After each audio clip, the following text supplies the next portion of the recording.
আসসালামু আলাইকুম। সবাই কেমন আছেন? আশা করি সবাই ভালো আছেন। আজ আপনাদের জন্য নিয়ে এসেছি গল্পের দ্বিতীয় পর্ব। আশা করি গল্পটি আপনাদের ভালো লাগবে। তাহলে চলুন শুরু করা যাক।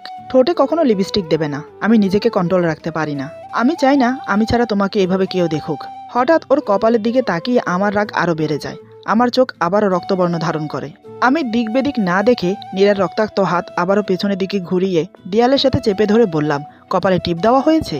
কলেজে পড়ো, অথচ এটা জানো না মুসলমানদের কপালে টিপ দেওয়া জায়েজ না।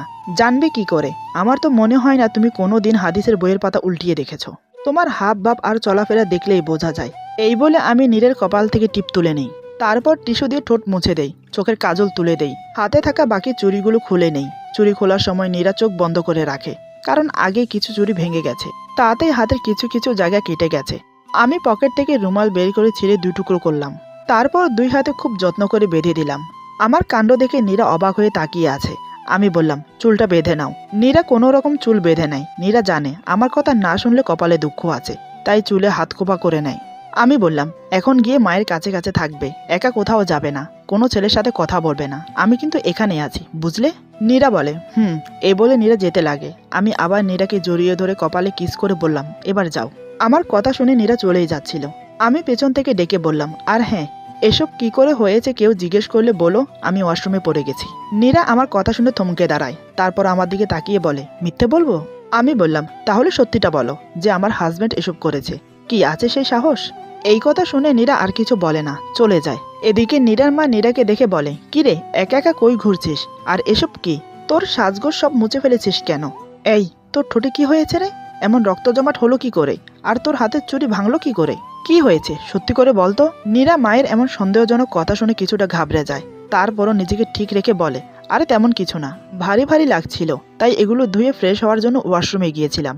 সেখানেই পা পিছলে পড়ে যাই, তাই হাতের চুড়িগুলো ভেঙে গেছে, ঠোঁটেও বাড়ি খেয়ে ব্যথা পেয়েছি। নীরার মা বলে, এখানে ওখানে ঘোরার প্রয়োজন নেই, এখানটা চুপটি করে বস, আমরা আর কিছুক্ষণ পরে বাসায় চলে যাব। বিয়ে বাড়িতে উপস্থিত সবাই কেমন দৃষ্টিতে যেন তাকাচ্ছে নীরার দিকে। জানি না সবার মনে ওকে নিয়ে কি চলছে। নীরা বিয়ে বাড়িতে আর কারোর সাথেই কথা বলেনি। ও জানে যখন তখন ওর ঘাড় মটকে দেব আমি। এদিকে আমাকে আর নীরাকে একই রুমে প্রবেশ করতে আমার বোন দেখে ফেলে। আমি যখন ওর কাছে আসি তখন তিশা আমাকে বলে, ভাইয়া মেয়েটা কে ছিল রে? আমি বললাম, কই কোন মেয়ে? তিশা বলে, আমার ভাবি নাকি?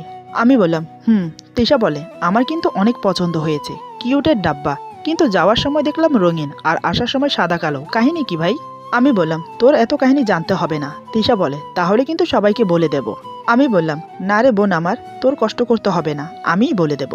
তিশা বলে, যাই হোক ভাই, ভাবি কিন্তু খুব মিষ্টি। আমি বললাম, হয়েছে, আর বলতে হবে না, চলো বাসায় যাই। এদিকে নীরা বাসায় ঢোকার সাথে সাথে আম্মু আম্মু বলে ডাকতে থাকে। নীরার মা বলে, কিরে চেঁচাচ্ছিস কেন? নীরা বলে, তুমি সত্যি করে বলো তো, আজ আমাকে ওই বিয়েতে কেন নিয়ে গিয়েছিলে?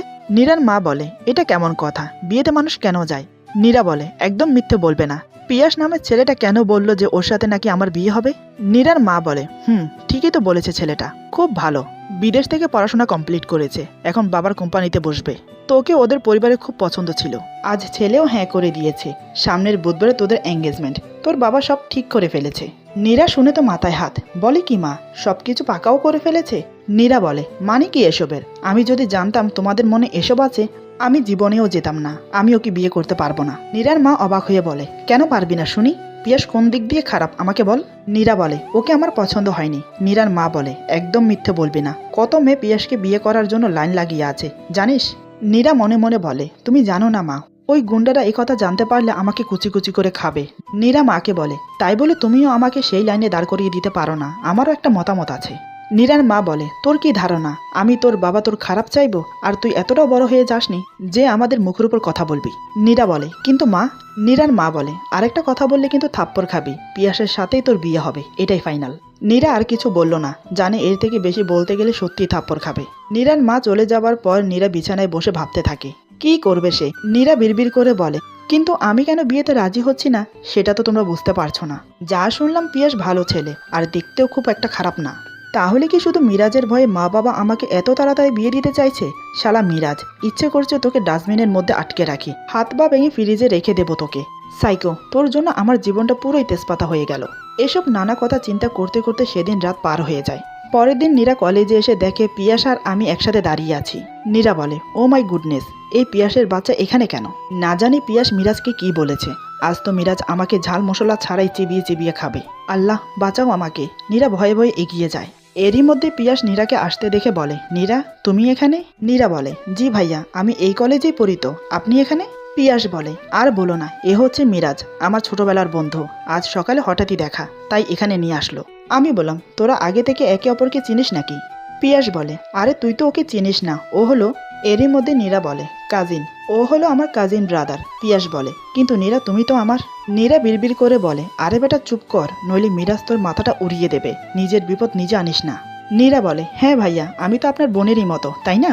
আমি বললাম, নীরা ও মনে হচ্ছে অন্য কিছু বলতে চাচ্ছে, তুমি ওকে বলতেই দিচ্ছ না কেন? নীরা আমতা আমতা করে বলে, এ মা, কে আমি? কি কি লুকোবো? আপনাকে আপনার বোন ডাকছে, কলেজের বাইরে দাঁড়িয়ে আছে। আমি বললাম, কি তিশা এখানে? নীরা বলে, না আমি মিথ্যে বলছি, মেয়েটা একা দাঁড়িয়ে আছে। আর আমাদের কলেজের সব ছেলে যা বাজে। আমি আর এক মুহূর্ত দাঁড়িয়ে না থেকে কলেজের বাইরে চলে যাই। তখন নীরা পিয়াসকে বলে, দেখুন ভাইয়া, আমি আপনাকে বিয়ে করতে পারবো না, আর আমি চাই না আপনার আর আমার কথা কেউ জানুক।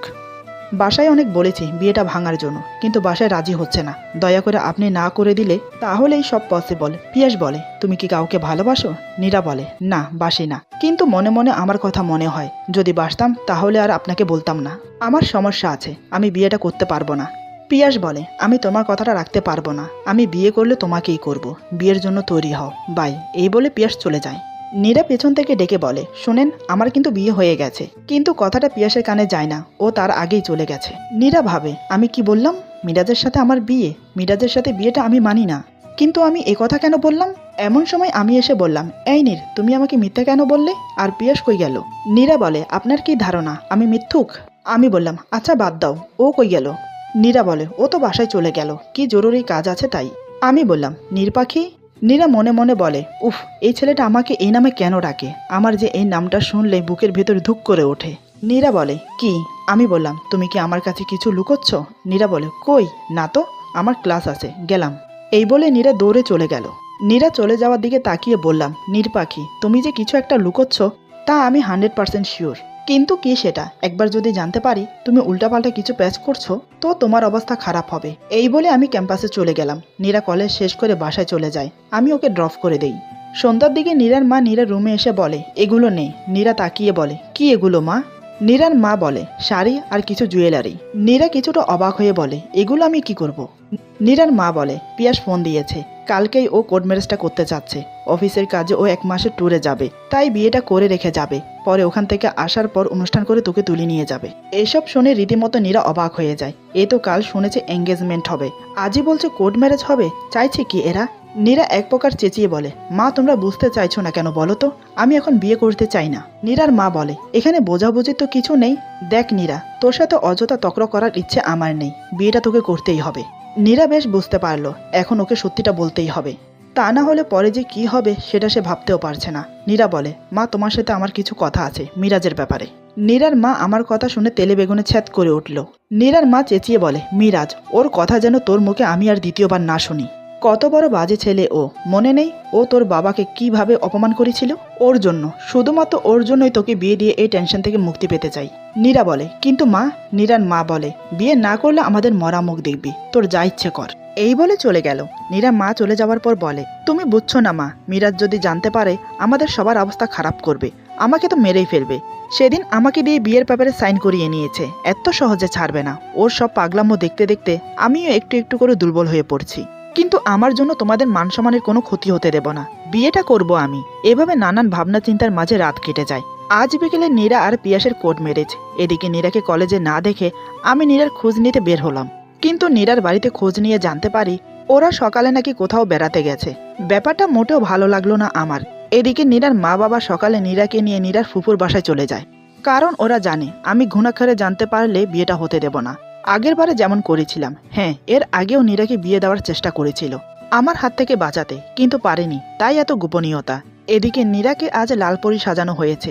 নীরা আয়নার সামনে দাঁড়িয়ে নিজেকে দেখছে, লাল বেনারসি, লাল চুড়ি, লাল টিপ, লাল লিপস্টিক। লিপস্টিকের কথা মনে পড়তেই নীরা সেদিনের কথা মনে পড়ে যায়। সাথে সাথে নীরা চোখ বন্ধ করে, আমি ঠোঁটে কিস করছি সেটা অনুভব করতে থাকে। এমন সময় নীরার মা এসে বলে, বাহ, আমার মেয়েটাকে তো বেশ লাগছে। মাশাআল্লাহ, আজ পিয়াস চোখ সরাতে পারবে না তোর থেকে, কারো নজর যেন না লাগে। কিন্তু নজর তো লেগেই গেছে মিরাজ নামের কুনজরের। দেখবি মা, তুই অনেক সুখী হবি, পিয়াস তোকে অনেক সুখে রাখবে। এরপর কোর্টে নীরা আর পিয়াস পাশাপাশি চেয়ারে বসে আছে। পিয়াস অপলক চোখে নীরাকে দেখছে। নীরা বেশ বুঝতে পারছে পিয়াস ওর দিকে তাকিয়ে আছে, আর থাকবে নাই বা কেন। এত সুন্দরী মেয়ে যার পাশে বসে আছে সে না তাকিয়ে থাকতে পারে? কিন্তু আমি ওকে এভাবে সাজতে বারণ করেছিলাম। আমার কথা মনে আসতেই নীরার বুকের মধ্যে মোচড় দিয়ে ওঠে। যেভাবেই হোক বিয়ে তো হয়েছে ওদের। নীরা বারবার দরজার দিকে তাকাচ্ছে, কিন্তু আমি আসছি না দেখে ওর মন খারাপ করছে। নীরা মনে মনে ভাবে, আচ্ছা আমার কেন ওর জন্য মন খারাপ লাগছে? আমি তো চাইছিলাম ও যেন আমার জীবন থেকে চলে যায়, আর যা হয় ভালোর জন্যই হয়, আমি আর এর কথা ভাববো না। এসবই ভাবছে মনে মনে নীরা। এদিকে কোর্টের সব ফর্মালিটি শেষ, এখন শুধু পিয়াস আর নীরার সই বাকি। এদিকে নীরার হার্টবিট যেন বেড়েই চলছে, মনে হচ্ছে প্রাণটা এখনই বের হয়ে যাবে। এরই মধ্যে পিয়াস সই করে ফেলেছে, এখন নীরার পালা। নীরাকে অনেকবার সই করার জন্য বলেও যখন সই করছে না, তখন এই নীরার মা নীরার কাছে গিয়ে মাথায় হাত বুলিয়ে বলে, সইটা করে দে মা, এতে তোরই ভালো হবে। মায়ের কথা শুনে নীরা কান্না করে দেয়। কাপা কাপা হাতে কলমটা তুলে পেপারে সাইন করতে নেয়। নীরা সইটা করতে শুরু করে, ঠিক তখনই কেউ পেপারটা টান দিয়ে নিয়ে নেয়। নীরা তাকিয়ে দেখে আমি ভয়ানক দৃষ্টিতে নীরার দিকে তাকিয়ে আছি। চোখ দুটো লাল টকটকে হয়ে গেছে আমার। এমনও তো অবস্থায় আমাকে দেখে নীরার পুরো শরীর ঠান্ডা হয়ে গেল। ভয়ের চোটে নীরা কিছু বলতে যাবে, ঠিক তখনই আমি নীরার গালে কষি একটা থাপ্পড় মারি। পেপারটা টুকরো টুকরো করে ছিঁড়ে নীরার মুখের উপর ছুঁড়ে ফেলে দিলাম। পিয়াস বলে, কি করলি ভাই এটা তুই? নীরার মা বলে, এই বেয়াদব ছেলে, তুমি এখানে কি করে এলে? হ্যাঁ, সাহস কি করে হয় আমার মেয়ের গায়ে হাত তোলার? আমার মেয়ের জীবনটা নষ্ট না করে তুমি শান্ত হবে না? বেরিয়ে যাও এখান থেকে। তারপর নীরার বাবার দিকে তাকিয়ে বলে, নীরার বাবা, বের করে দাও এই ছেলেকে। এমন সময় 8-10 জন ছেলে এসে নীরার মা বাবা এবং পিয়াসের মা বাবার সবার পিছনে এসে দাঁড়ায়। পিয়াস বলে, মিরাজ কি করছিস তুই এসব? আজ আমার বিয়ে, তুই এই সিন ক্রিয়েট করছিস কেন? নীরাকে তুই আগে থেকে জানতিস? আমি পিয়াসের কথা শুনে নীরার দিকে অগ্নি দৃষ্টিতে তাকাই। নীরা ভয় পেয়ে চেয়ার থেকে উঠে আমার হাত থেকে একটু দূরে গিয়ে গুটিসুটি মেরে দাঁড়ায়। নীরার মা বলে, ও কি বলবে তোমাকে? সেই কলেজের প্রথম দিন থেকে আমার মেয়েটার পিছনে পড়ে আছে। অন্য জায়গায় বিয়ে ঠিক করেছিলাম, তাই সবার সামনে নীরার বাবাকে যা নয় তাই বলে অপমান করেছে। বাজে ছেলে একটা। বাবা মার কোনো শিক্ষা নেই, তা না হলে কারো ঘরের মেয়ের সাথে এমন করতে পারে? এতক্ষণ ধরে একের পর এক কথা সহ করে যাচ্ছিলাম, আর পারলাম না। আমি বললাম, আপনি আপনার মেয়েকে কি শিক্ষা দিয়েছেন বলুন তো? প্রথম স্বামী থাকাকালীন অন্য কাউকে বিয়ে করে, এ কেমন শিক্ষা? আমার মুখে এ কথা শুনে সবাই অবাক হয়ে আমার দিকে তাকিয়ে আছে। নীরার মা অবাক হয়ে বলে, মানে কি বলতে চাচ্ছ? আমি বললাম, নীরা আপনার ঘরের মেয়ে ছিল 3 দিন আগে, এখন ও আমার স্ত্রী আইন মতে, ও আমার বিয়ে করাবো, এই দেখেন প্রমাণ। এই বলে বিয়ের ব্যাপারটা সবার সামনে মেলে ধরলাম। নীরার মা বলে, নীরা এই ছেলেটা যা বলছে তা কি সত্যি? নীরা বলে, মা আসলে। নীরা পুরো কথা শেষ করতে পারে না, তার আগেই নীরার মা নীরাকে ঠাস ঠাস করে 2টো থাপ্পড় মেরে দেয়। নীরার মা বলে, আগে যদি জানতাম তোর জন্য আমাদের মান সম্মান ধুলোয় মিশে যাবে, তাহলে তোকে আতুর ঘরে গলা টিপে মেরে দিতাম। এবার নীরা কেঁদে কেঁদে বলে, মা তুমি বিশ্বাস করো, আমি পেপারে সই করতে চাইনি, উনি আমাকে জোর করে আবার কথা শেষ করতে দেয় না। তার আগেই নীরার মা বলে, জোর করে কিভাবে কাউকে সই করানো যায়? আমাকে বোঝাতে আসবি না। এতক্ষণ পিয়াস সব দেখে যাচ্ছিল, এবার আর চুপ থাকতে পারলো না। পিয়াস বলে, দেখ ভাই, নীরা তোর সাথে থাকতে চায় না, তাই আমাকে বিয়ে করার সিদ্ধান্ত নিয়েছে। তোদের বিয়েটা তো আর এমনভাবে হয়নি, তুই আইনিভাবে নীরাকে ছেড়ে দে, আমি ওকে বিয়ে করব। পিয়াসের কথা শুনে আমার মাথা আরো গরম হয়ে গেল। আমি পিয়াসের কলার ধরে বললাম, নীরার নামও মুখে আনবি না, বিয়ে করার চিন্তা মাথা থেকে ফেলে দে, নয়তো। পিয়াস বলে, নয়তো কি করবি তুই? ভুলে যাচ্ছিস, আমারও কিন্তু ক্ষমতা কম নয়। পিয়াসের মুখে এই কথা শুনে আমি ওর নাক বরাবর একটা ঘুষি মেরে দিলাম, তাতেই পিয়াস ছিটকে পড়ে গেল। এদিকে নীরা তার বাবাকে বলে, বাবা, ও বাবা, তুমি অন্তত বিশ্বাস করো, যা হয়েছে আমি ইচ্ছে করে করিনি, আমি এই বিয়ে মানি না। নীরার বাবা মেয়ের মুখের দিকে না তাকিয়ে নীরার মাকে বলে, আমাদের মেয়ে আজ থেকে মরে গেছে। যে মেয়ে মা বাবার মানসম্মান নিয়ে তামাশা করতে পারে, সেই মেয়ে দরকার নেই আমার, চলো এখান থেকে। এই বলে নীরার দিকে তাকিয়ে বলে, আপনাকে বলছি, যে ছেলেটা আপনার বাবাকে ভরা পাবলিক পেজে সবার সামনে অপমান করেছে, আর আপনি সে ছেলেটার সাথে যখন ঘর করবেন ঠিক করেছেন, তখন তার কাছেই থাকেন। আজ থেকে আমাদের মেয়ে মৃত। এদিকে পিয়াসের মা বলে, চল বাবা, আমাদের এমন মেয়ে লাগবে না, তোকে এর চেয়ে অনেক ভালো মেয়ে খুঁজে দেব। নীরা কান্না করতে করতে বলে, প্লিজ বাবা মা, আমাকে একা ফেলে যেও না, আমার কে আছে বলো তোমরা ছাড়া, আমি এই বিয়ে মানি না। কিন্তু নীরার কথা ওর মা বাবা কেউ শোনে না, সবাই ওকে ছেড়ে চলে যায়। সবাই চলে যাওয়ার পর আমি বললাম, নীর পাখি, তুমি মানো আর না মানো, বিয়েটা আমাদের ভাঙার মতো নয়, এটা যেভাবে হোক তোমাকে মানতে হবে। আমার কথা শুনে নীরা আমাকে ধাক্কা মেরে দৌড়ে চলে যেতে নিল, কিন্তু আমি নীরাকে ধরে ফেলি। নীরা কান্না করতে করতে বলে, আমি এই বিয়ে মানি না, বেঁচে থাকতেও মেনে নেব না, আমি থাকবো না আপনার সাথে, আমাকে ছেড়ে দিন, আমাকে যেতে দিন, এই বলে হাত পা ছড়াছড়ি করতে থাকে। ওর এই কাণ্ড দেখে আমার রাগ চরমে উঠে যায়। আমি নীরাকে দেয়ালের সাথে ধাক্কা মেরে দেই। তাতেই নীরা গিয়ে দেয়ালের সাথে ধাক্কা খেয়ে ফ্লোরে ছিটকে পড়ে যায়। নীরা অস্ফুট সুরে চেঁচিয়ে ওঠে। আমি বুঝতে পারিনি নীরা লেগে যাবে। আমি ছুটে গেলাম নীরাকে তোলার জন্য। নীরা বলে, একদম ছুবেন না আমাকে। কিন্তু আমি কোনো কথা না বলে নীরাকে কোলে তুলে নেই। নীরা বলে, ছাড়ুন ছাড়ুন বলছি আমাকে, আমি আপনার। বেচারি পুরো কথা শেষ করতে পারে না, তার আগেই অজ্ঞান হয়ে যায়। আমি নীরার মুখের দিকে তাকিয়ে দেখি নীরার কপাল বেয়ে রক্ত চুয়ে চুয়ে পড়ছে। তখন ধাক্কায় নীরার কপাল ফেটে গেছে।